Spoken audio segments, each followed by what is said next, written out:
Amy Sindicic here. Welcome to Idiom of the Day. Today's idiom is brick and mortar. Brick and mortar refers to a traditional business with a physical store or location. Let me give you some examples of how it's used.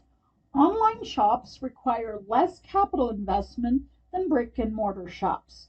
Many people go to brick and mortar shops to test the products before buying them online. You may also refer to a university as being brick and mortar or solely virtual or online. Today's idiom, brick and mortar, is a traditional business with a physical store or location.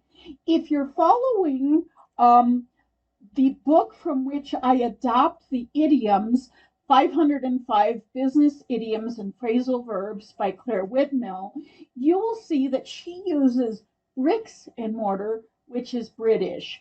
I am American. I use her book to get ideas for words, and I use my own examples and definitions. When something is purely British, I just don't bother with it.